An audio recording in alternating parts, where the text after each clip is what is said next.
Good afternoon, friends, and a very warm welcome to our EduSite network. Our today's topic is part of a series on India's foreign policy that we have been having for quite some time, and the specific topic of discussion is historical landmarks in India's foreign policy. And for this discussion, we have with us in our studio Dr. Rajan Kumar, Assistant Professor, School of International Studies, Jawaharlal Nehru University, New Delhi. He has been teaching in the same university since 2007. He has published papers in several national and international journals, and he has also written chapters in various edited books, along with his own book that we have mentioned in our previous lectures. And his area of specialization is international politics and foreign policy. And with this brief introduction, I welcome Sir to our studio. Thank you so much, Sir, for coming. Thank you, Urvashi, and it's been a pleasure coming here for a number of lectures on India's foreign policy and research methods and other topics. In the series of lectures that we have had in the last few months on India's foreign policy, I've been explaining the international context of India's foreign policy. I also explained the bilateral relationship between India and other countries. Then one by one, I talked about India's relation with Japan, United States, China, and other countries, which is all those lectures are there on the YouTube. So on that series today, I decided that I should I should run you through the historical background of India's foreign policy. Very briefly, I'll take you to the historical context. And today's topic, as Urvashi pointed out, is historical landmarks in India's foreign policy.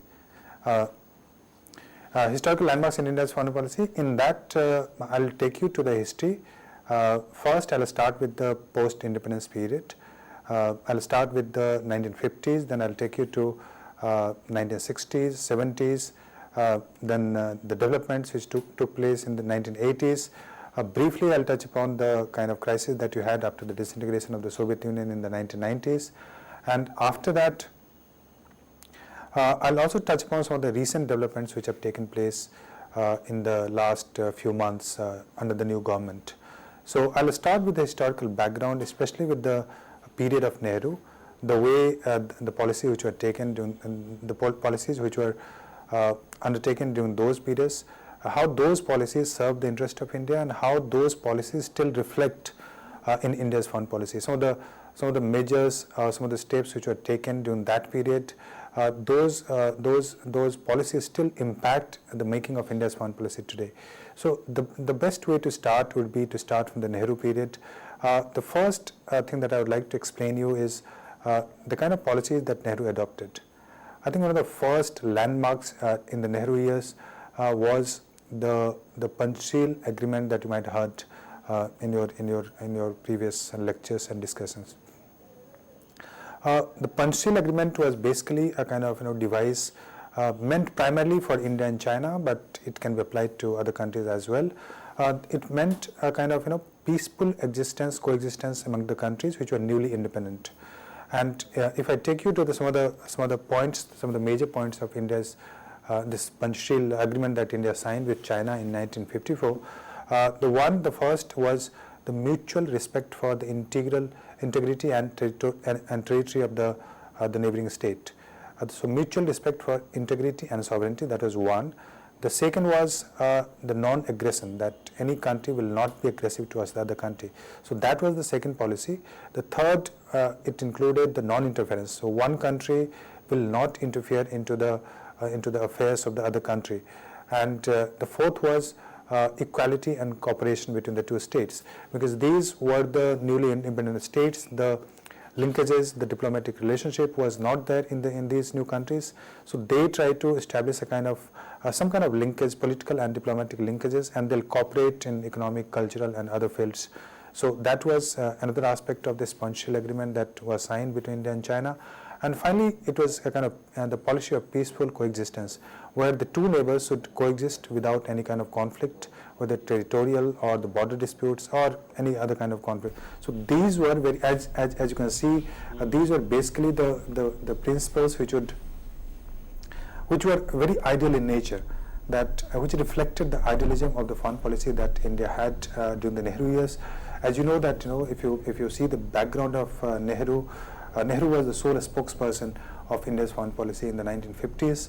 After the death of Gandhi and after the death of Patel in 1950, Nehru was the only person, Nehru was the most important person in influencing the foreign policy of India.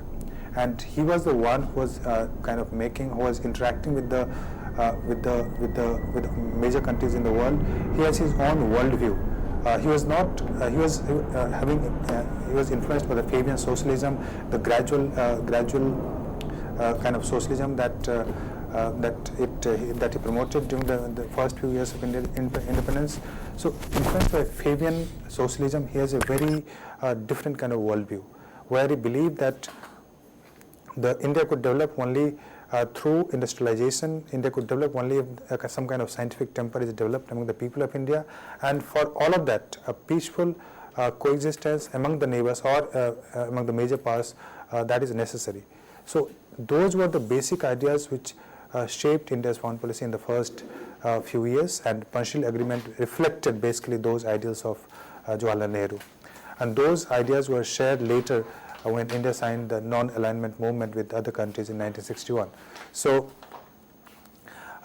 the second stage of the second landmark that comes in India was the famous Non-Alignment Movement, which was founded in Belgrade in 1961.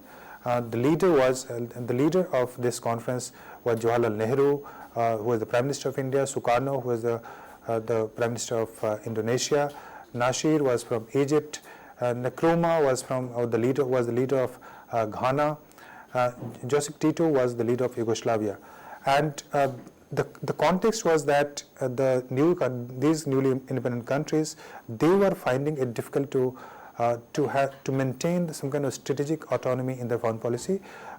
As you know, that the world after the World War II was completely bipolar, where there were two poles, one headed by the Soviet Union and the other was headed by the United States. So the world was divided into two camps, and it was very difficult for a newly independent country like India and other countries which had emerged from the colonial past. It was very difficult for those countries to maintain strategic autonomy. It was very difficult to have an independent kind of foreign policy, because there was a fear that the powerful blocs or the powerful countries like United States and the Soviet Union, they might try to influence the foreign policy of these newly independent states.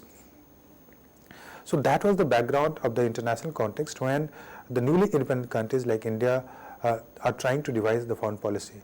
And in these countries, there was a fear that they might, if they become the part of one of the blocs, so they might be their interest might be subordinated to the geopolitical interest of the powerful countries. So as a result, these countries very strongly promoted the idea of strategic autonomy or a kind of some kind of independence from the two poles which emerged after the World War II. And India's response, India was very active, and India actually pursued this concept of non-alignment, where India will not be the part of either the United States or the Soviet Union. In the initial years, however, we see that India tried to maintain a very close, a very good relationship with the United States as well as Soviet Union. But in the 1950s, if you see, India was not a member of any of the blocs. Gradually, Pakistan became the member of United States, the alliance joined the group of United States, but India remained by and large independent in the early years. In fact, in the 1950s, if you see, that India was having a good relationship with the United States as well. United States was supporting India when it came to the emergency food program, because India was having famine in the early 1950s, and India needed the assistance from other countries to provide food to its population.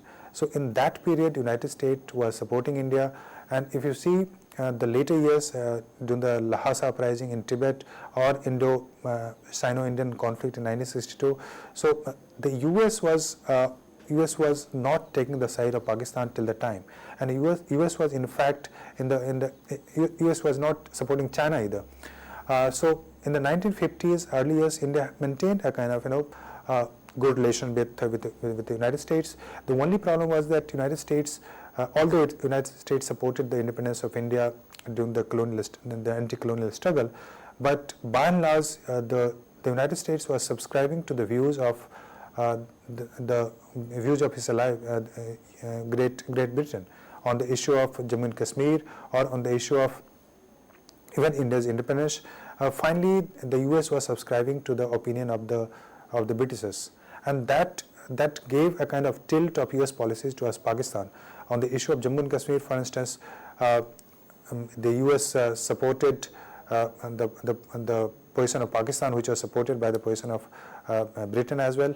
So that was the gradually what you see, a kind of rift is emerging between India and United States. But in 1950s, even till 1962 war, the relationship with the US was not very bad. In fact, it is said, and the new declassified documents which have emerged in the United States, they show that US was supporting India in the India-China conflict that happened in 1962. So that is the general context, and also please understand that India was also having a very good relationship with the Soviet blocs, and especially the Soviet Union. Some of the industrialization programs which were started in India, so they were started with the support of the Soviet Union. So the technological institutes or the science institutes, they were being supported by the Soviet Union. India also started getting military aid from the Soviet Union. In fact, when Khrushchev, the leader of the Soviet Union, visited India in 1950s, so that time he declared very clearly that Jammu and Kashmir is an integral part of India.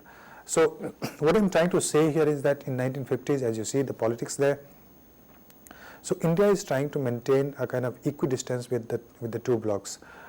It's cooperating with the Soviet Union. It's also cooperating with the United States, but India is not becoming the part of or the subordinate ally of any of the blocs.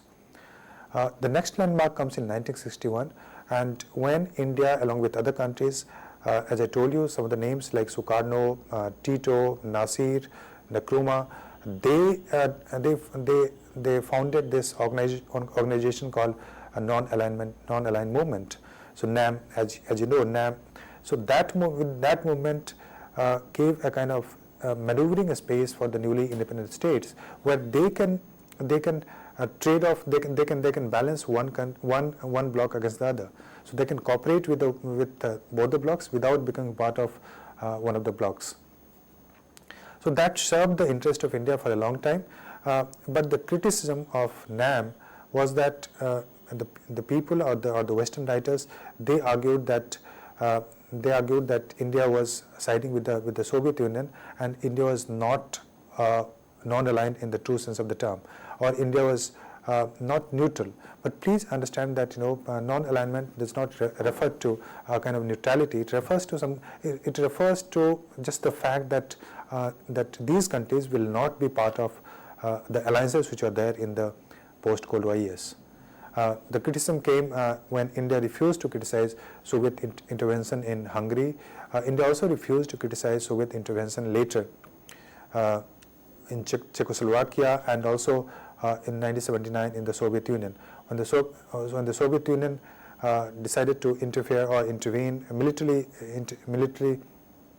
when Soviet Union sent its military to Afghanistan in 1979, that was not criticized by India. And that was taken by many of the Western scholars as a kind of a failure of NAM, or a kind of India not maintaining the neutrality, or India was becoming part of the Soviet Union. Also before before 1978, the Indo-Soviet Friendship Treaty, which was signed in 1971, August 1971, that is the context when India is having conflict with Pakistan on the issue of Bangladesh. So that is the period when India signs the Indo-Soviet Friendship Treaty, which had a clause that in case of any attack on India, Soviet Union will support or will come to the rescue of India. So that was the development in 1971, and that gave a reason to many of the Western scholars or to the Western countries. They said that India was not having a neutral policy towards the bloc. Rather, India was siding with the Soviet Union.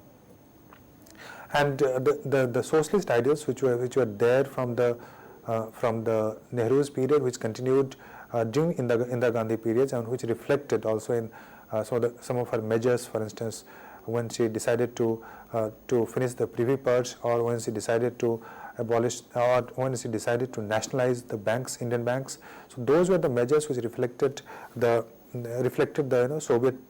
Soviet impact, or the socialist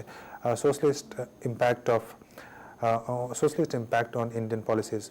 Then India also had planned economy, which was a kind of impact of the Soviet planned economy, and the command economy which Soviet had, which impacted India in the planned economy that India started. So these were the reasons why Western countries or the Western scholars criticize India as not maintaining or not being neutral to the two blocs which are there in the international politics. If I talk of the third landmark, I have talked about Panchsheel in 1954. I have also talked about NAM briefly. If I talk about the third landmark in India's foreign policy, the third landmark can be considered the Sino-Indian War, which happened in 1962. I think the main reason for this conflict was the conflict in Tibet. As you know, that in 1959 the conflict arose in Lhasa in Tibet, where the Lhasa, which is known as Lhasa uprising. Lhasa is a part of Tibet, as you know. So Lhasa in Lhasa, the Tibetan people rebelled against the Chinese attempt to control the political system there, or the Chinese attempt to build infrastructure, which Tibetans took as a kind of interference in the autonomy of Tibet.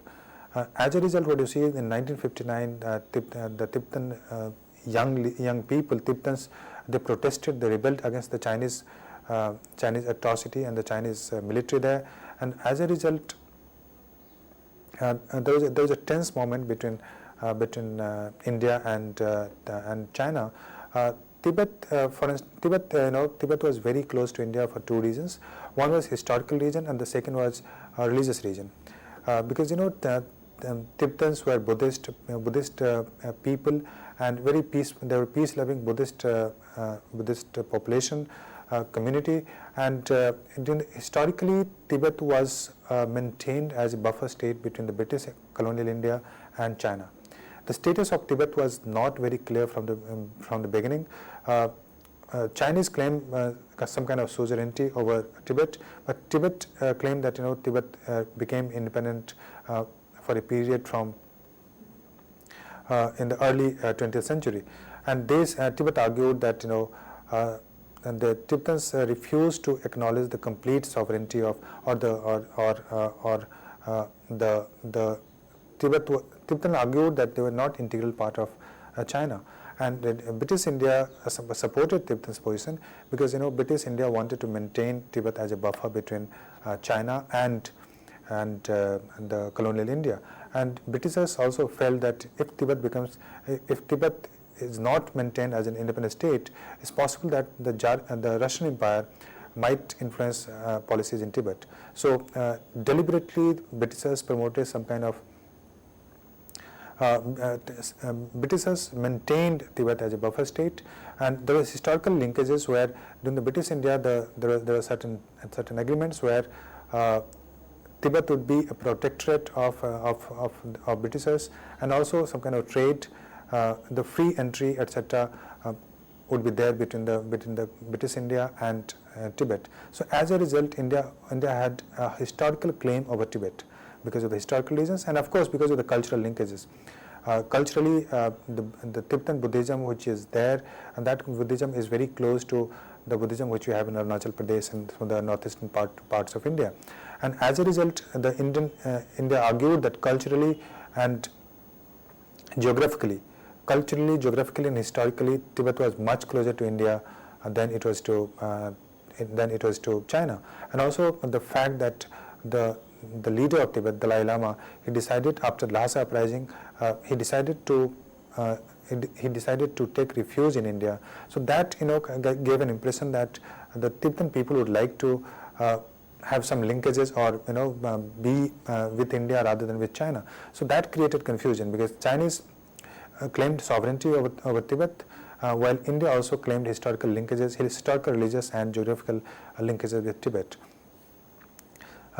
when Dalai Lama decided to take refuge in Himachal Pradesh, Dharamshala, McLeodganj of Himachal Pradesh, which is one of the northern states of India, that gave an impression to the Chinese that probably India is supporting Tibet, and the Chinese also assumed that the rebel in Tibet was partly provoked by Indians and Americans.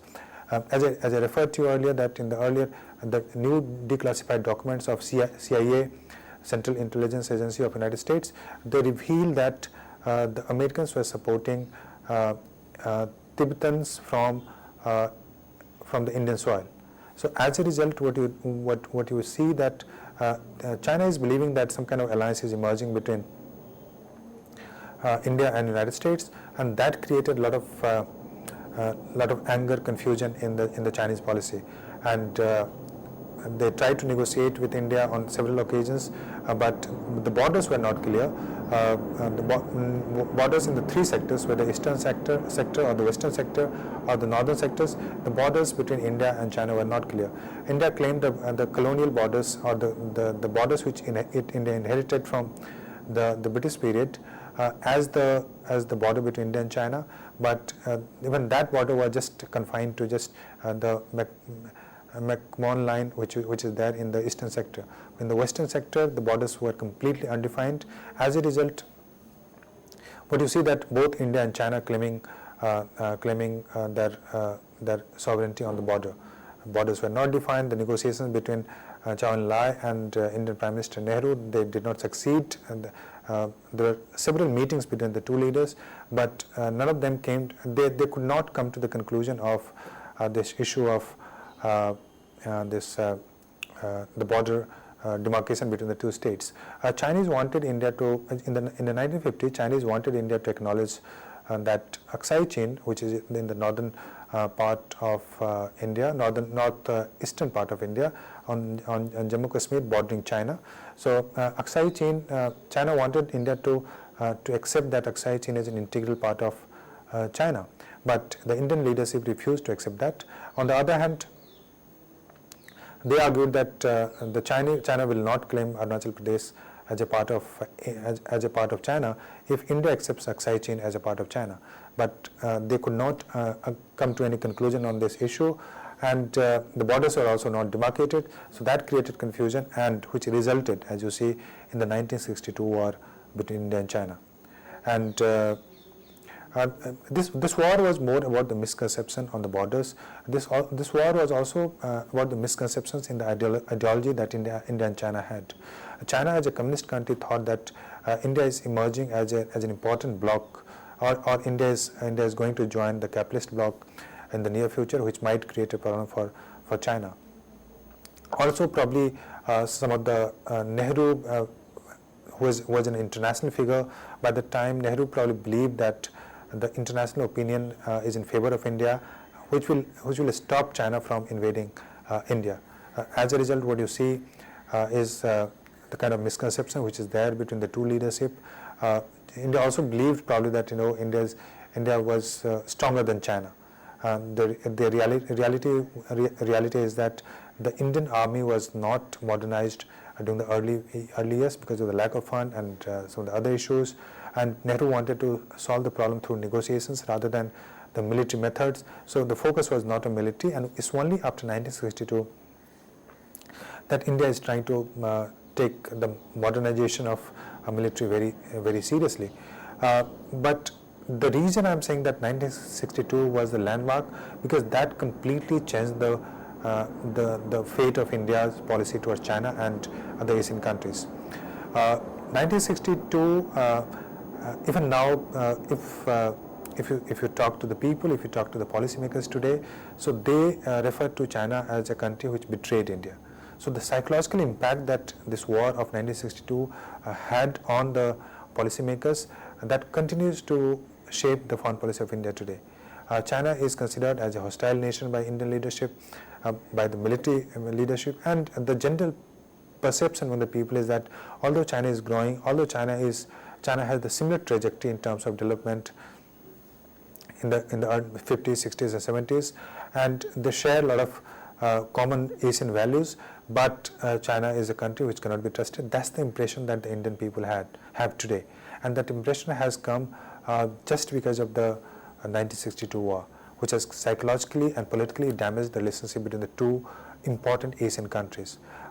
If China and Asia probably were not, if China and hypothetically, if I have to say that if these two countries had not fought the war, the trajectory of the policy, international politics would have been different, at least today, because the two, if these two countries come closer, probably they'll be the most powerful countries in the world in terms of economy, in terms of the military and population, territory, etc. But that is unlikely to happen given the kind of suspicion or distrust that the two countries have towards each other.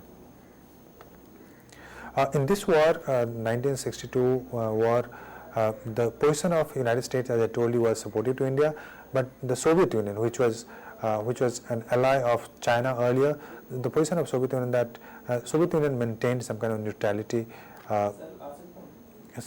neutrality with the issue of this war. Soviet Union did not take the side of China, despite the fact that China and Soviet Union earlier had an agreement because of the socialist linkages. They had an agreement that China will China will be supported by Soviet Union in case there is a conflict between China and the other country. But despite that, the Soviet Union maintained neutrality on this issue, and United States not openly but secretly supported, gave some of the logistic help to India. I think the next stage, or if I have to take you to the next level or the next landmark in India's foreign policy, that would be the 1965 war which is happening between India and Pakistan. In 1965, Pakistan attacked India, and Pakistan probably thought that because India is weak, India has just emerged from the humiliation of the 1962 debacle. International opinion was not great in support of India by that time, so probably Pakistan thought that this is the best time to seize Jammu and Kashmir from India, and this was also the best time to exploit the situation which had emerged after the debacle of 1962 war. So 1965 there was a war between Pakistan and India, but under the pressure of Soviet Union, United States, and other countries and the other Western countries, Pakistan and India had to withdraw had to come back to the previous position that they maintained on the border. And finally, there was a famous Tashkent Agreement between India and Pakistan. And Tashkent Agreement, it is said that the Soviet premier Kosygin, he tried to pressurize the Indian Prime Minister Lal Bahadur Shastri, who had gone to sign the deal with the Pakistani President Ayub in Tashkent. So it is argued that the Soviet Union tried to pressurize India to come to a deal with Pakistan. So sometimes it is argued that it's because of the pressure that Lal Bahadur Shastri died in a very mysterious condition in Tashkent. So that was another landmark where Pakistan, the hostility between India and Pakistan that was there, which was simmering in the 1950s, finally came to a blow in the form of 1965 war, and the two countries remained hostile since then, leading to the next stage of 1971 war with Bangladesh. The 1971 war between India and Pakistan was on the issue of Bangladesh war. As you know, that East Pakistan erupted against Western Pakistan because the leadership in the Western Pakistan, they refused to acknowledge the electoral outcomes in Bangladesh in 1970. That could have changed the political dominance of the Western Pakistan over the Eastern Pakistan, but since that was not accepted by the Western Pakistan leadership, so that led to a kind of surge of nationalism in Bangladesh against Western Pakistan. In that war, initially India was not very keen to interfere, but it led the war because of the atrocity of the Western Pakistani military in Bangladesh, that led to a lot of refugees, millions of refugees coming to India, in the northeastern part of India and in Calcutta, in West Bengal. That created a situation where India had to take certain steps, and India tried to first negotiate. That was not working. Finally, India started supporting the Bangladeshi nationalist freedom fighters, Mukti Wahini and other groups which are there, and which led to a conflict, a full-fledged war between India and Pakistan. And Pakistan also started attacking the northern part of India through its air force. Finally, India opened its western sector as well as the eastern sector. That led to a huge conflict, and Pakistan was finally defeated, where 93,000 prisoners were taken to India's custody. In that war, the geopolitical situation had also changed. In 1971, by that time, Pakistan had become an ally of the United States, and United States was supporting Pakistan against Bangladesh. Even today, in fact, Bangladeshi do not like the fact that United States was supporting Pakistan on the issue of liberation, despite the fact that that Bangladeshi believed that it was a real national liberation against Pakistan, and despite the fact that linguistically they were different from Western Pakistan, and the democracy was not being maintained by the Western Pakistan leadership. Rather, they tried to control the leadership and the control with Eastern Pakistan through military and authoritarian methods. So Bangladesh, in that period, what is happening, that US is supporting Pakistan and the Soviet Union comes to the support of India. In fact, United States sent its nuclear ship, which is called USS Enterprise, to Bay of Bengal. It was in support of Pakistan against India. So that was that created a kind of a different kind of geopolitical situation which emerged during this period, and India requested help from the Soviet Union, and in response to USS Enterprise, Soviet Union also decided to send nuclear ships from its coast in Vladivostok to Indian Ocean, which remained actually in the Indian Ocean for for nearly 2 months, from December 1971 till January, and probably later also. So the geopolitical situation is changing. Soviet Union is now coming to the rescue of India, and Pakistan is being supported by the United States. And that is also a period, 1970s is the period when US is also trying to establish a very close relationship with China. So India feared that China, Soviet Union and United States, United States and Pakistan, probably they are coming closer, which will change the geopolitical dynamics in the region. As a result, India did not have much of the option, and it was a very sound political decision to sign the Indo-Soviet Friendship Treaty in August 1971. Again, as I told you earlier, that this was taken as a deviation from India's policy of non-alignment, but given the geopolitical situation, given the fear that emerged out of growing cooperation between the United States and Pakistan, and later joined by China, so that treaty proved to be very important diplomatic decision in protecting India's national interest. The conflict finally culminated in the Shimla Agreement in July 1972, where India and Pakistan, the leadership, they decided to solve the issue bilaterally, because they realized that there are a lot of geopolitical equations which were emerging, and it was not in favor of India or Pakistan to involve a third country. So Shimla Agreement in 1972, it kind of declared first or acknowledged the independence of Bangladesh as an independent state. And the most important thing of this agreement, which is even quoted today by Indian leadership or Indian the policymakers, that India and Pakistan came to the conclusion that the conflict that India and Pakistan has on border issues or on the issue of Jammu and Kashmir, that would be solved bilaterally without the involvement or interference from the third country. So that is that gave a kind of completely new dimension to the negotiation between the two states, where India, since then India has been arguing that after Shimla Agreement, it was agreed by the two countries that they will not involve any third country in dealing with their internal or bilateral issues.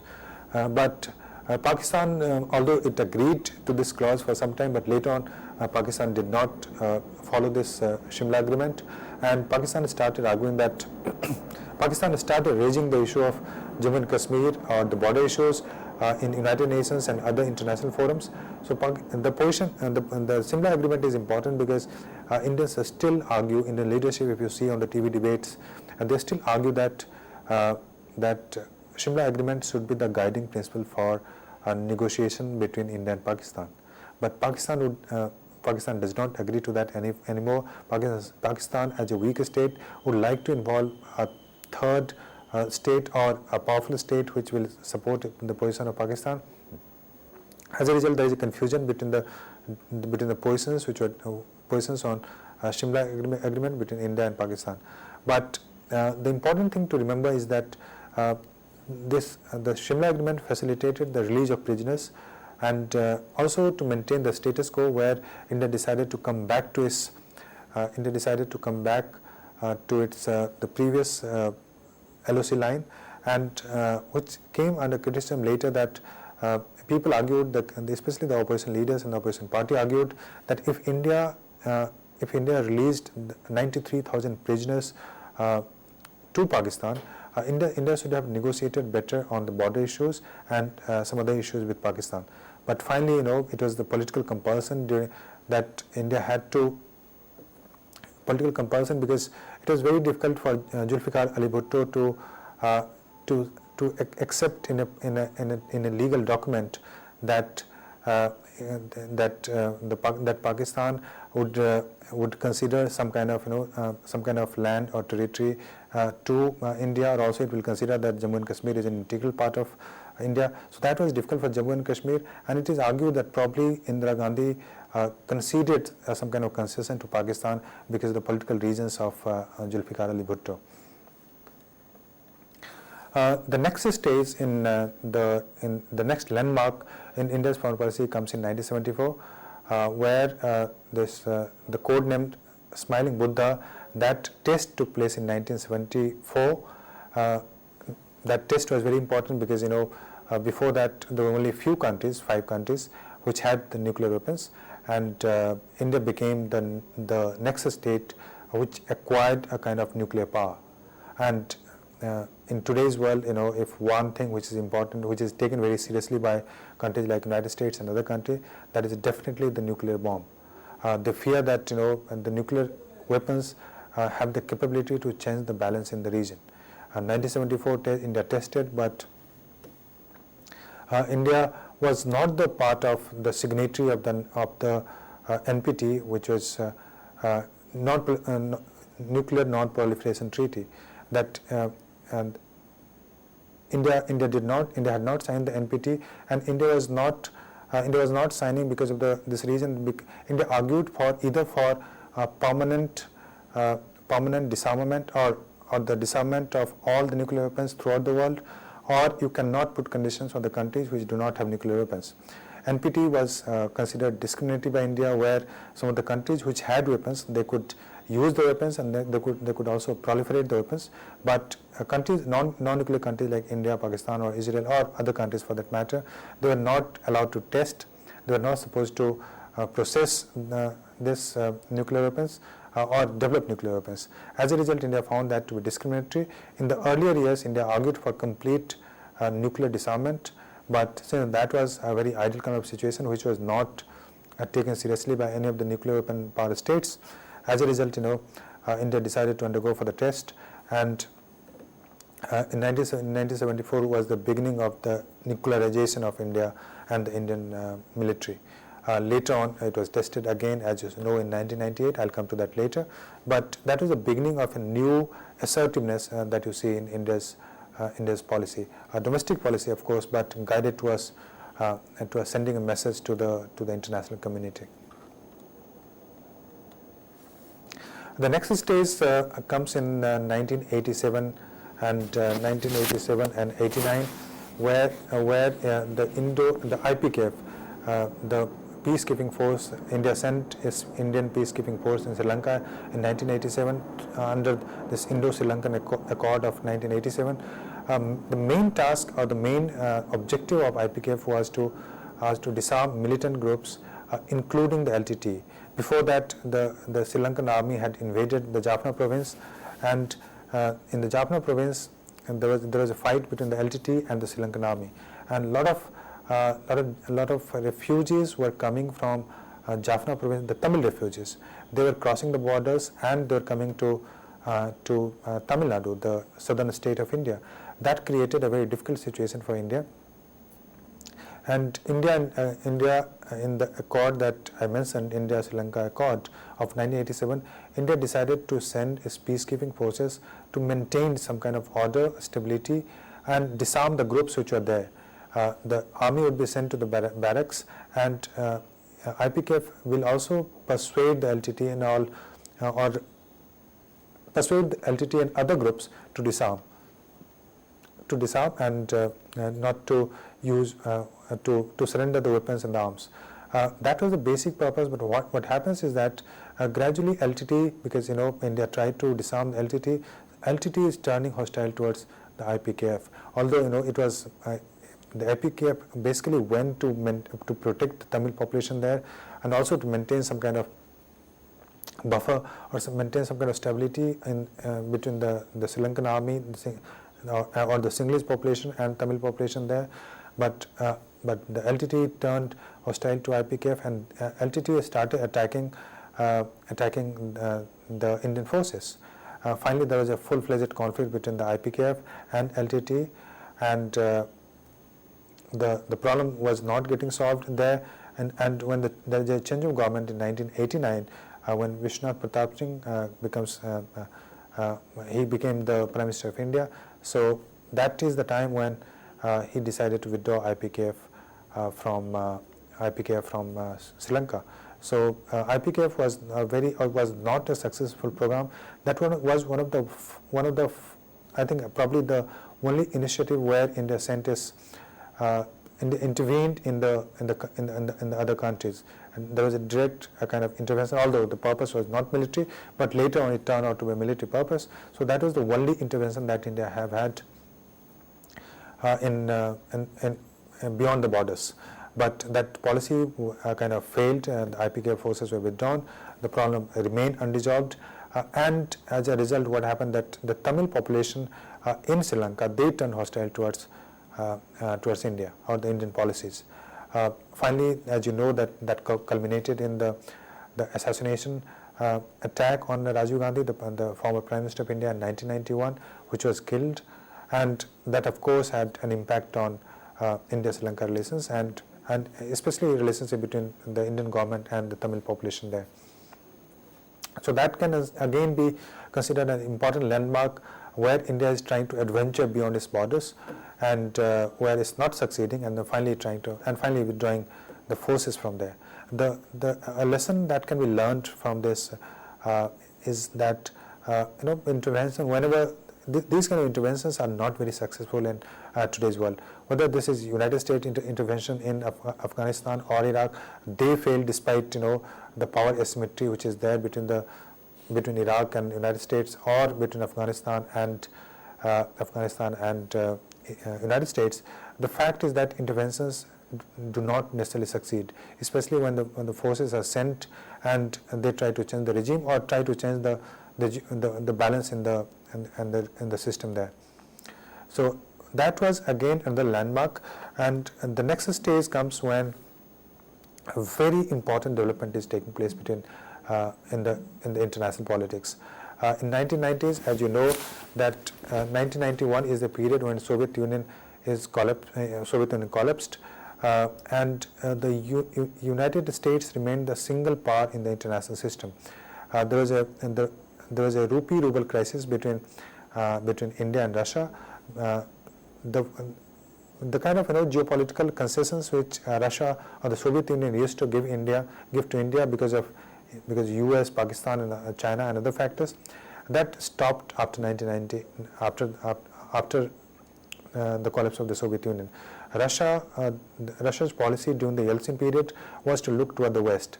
So Russia itself was in economic crisis, and it started looking towards United States and the Western countries rather than the Eastern countries like India. So India was left without any ally. India was left without any strong partner in the international system.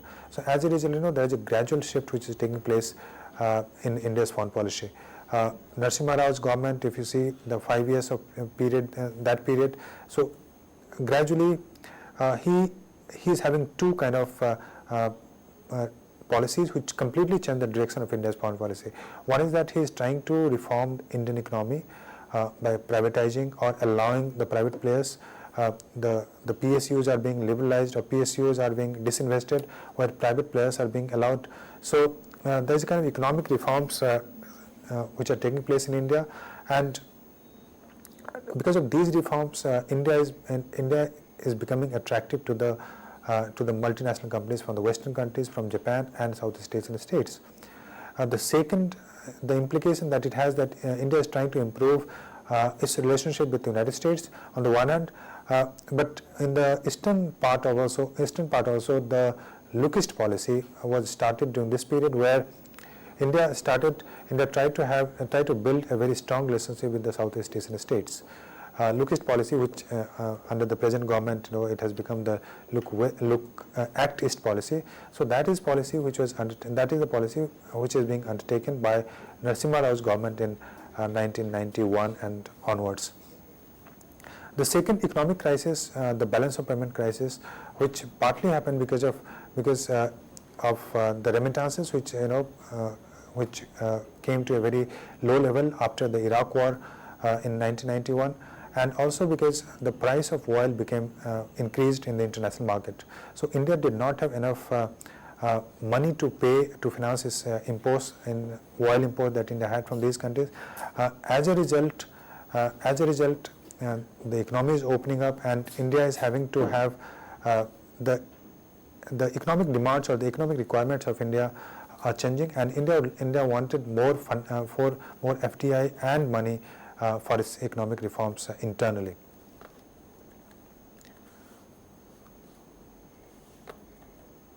The next development comes when the second test, the second nuclear test, which is known as Pokhran 2, codenamed as Operation Shakti. So in this nuclear test took place in 1998 during Vajpayee's period. This test was India was planning to have this kind of test so that it can develop its nuclear weapons, but even during the Narasimha Rao's government, the plan was postponed, and finally it was in 1998 during the Vajpayee's government that India decided to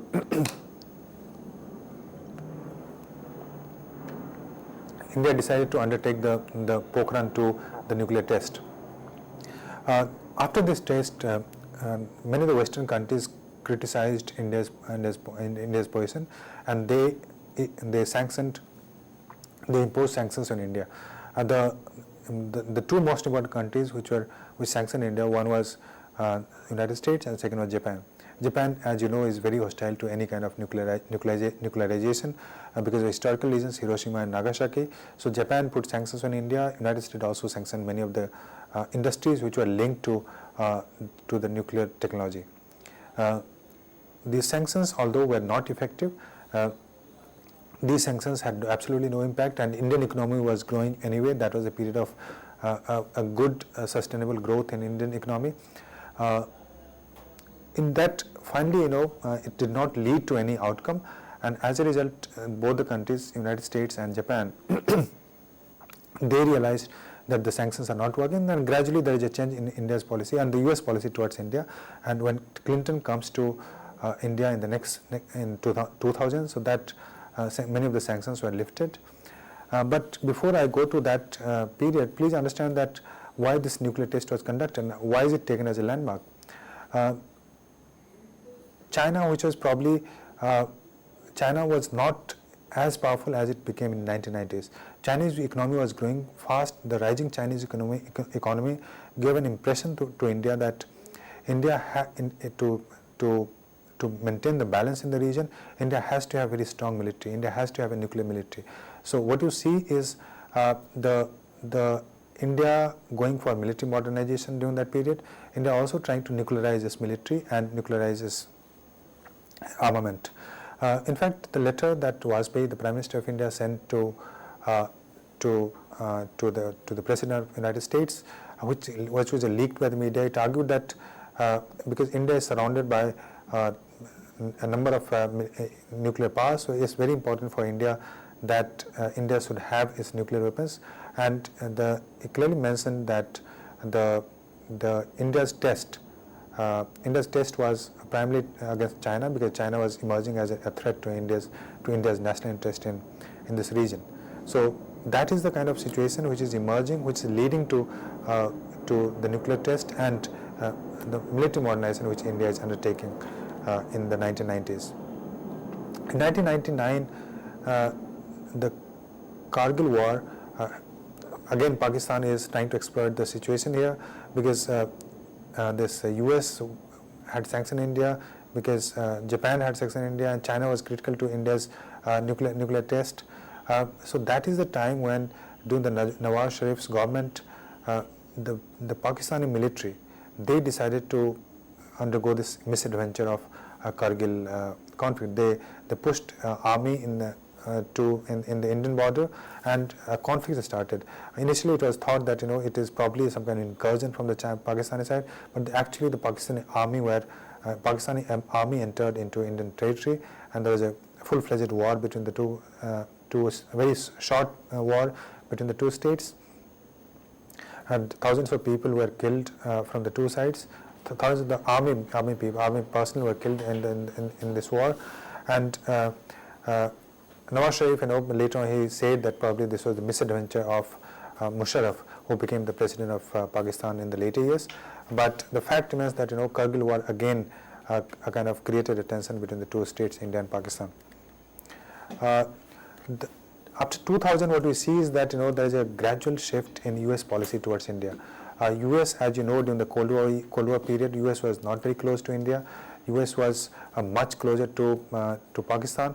But after 1990, especially after the economic reforms which were undertaken by the Indian state, so after that, India became very attractive for the American companies, multinational companies, and also because the Pakistan and the Soviet Union as an enemy was not there, so Pakistan as a country was not very important for United States. For the strategic reasons or the geopolitical reasons, Pakistan was not as important as it was in 1970s or early 80s, when Soviet Union had militarily intervened in Afghanistan. So as a result, the importance of Pakistan is decreasing in the eyes of United States, but India is becoming an attractive international market for United States, and also because China is growing, so there is some kind of realization that if United States has to maintain some kind of balance in the region, then India can play a very important role in containing China. So these were the reasons when the Clinton's visit takes place in 2000, and that created a kind of new openings between the relationship of the two countries. Again, during the NDA first government, 2000-2004, what you see that there is famous Jaswant Talbot, the Secretary of State there, and Jaswant Singh, the MEA, the External Affairs Minister of India. So they were talking to improve the relationship between the two countries. Although those talks did not succeed, the famous talks did not succeed in achieving much, but they opened a new ground for relationship between the two countries, and probably they understood each other better than the previous period. The next stage in the Indo-US relationship comes when the two countries signed the famous civil nuclear deal, where US agreed to supply, US agreed to waive restrictions for India on the condition that India will allow the civil nuclear establishment to be checked or to be inspected by the International Atomic Energy Agency. So the civil nuclear deal, which was signed between Manmohan Singh, government in 2008. So that is again taken as a landmark landmark in the Indo-US relationship. After that, I'll just briefly point you out some of the recent developments which have taken place during the present government. The way the government is seeing some of the policies in the last few months that we have seen. The focus of the present government, the Modi's government, is on the neighborhood first. As you know that Modi started his visit from Bhutan. That was the first country that he visited. That was followed by visit to Nepal twice, first in the bilateral meeting, and second when during the SAARC meeting very recently, just on 26th of November, he visited Nepal again. Sushma Swaraj, the Minister for External Affairs, she visited Bangladesh. She is having contacts with Sri Lanka and other countries. So the neighborhood is the first priority of the present government. Also, please understand that the stability in India or the security of India cannot be established unless and until India has a very stable neighbor or India has a good relationship with the neighbor. After that, in India, Prime Minister Modi visited Japan in September this year, where a lot of deals were signed. But the famous deal were 3 deals which were signed between the two countries.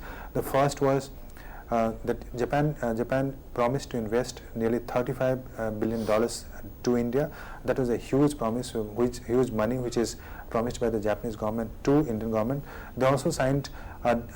Japan also promised to support India in creating the infrastructure for the bullet trains. The first set of train might, if it happens, that will be from Ahmedabad to Mumbai.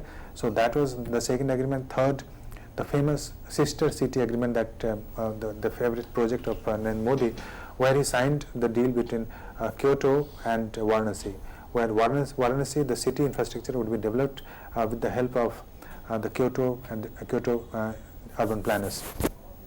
Finally, the Xi Jinping, the Chinese leader, visited India again in September, where China also promised to invest nearly $20 billion in India.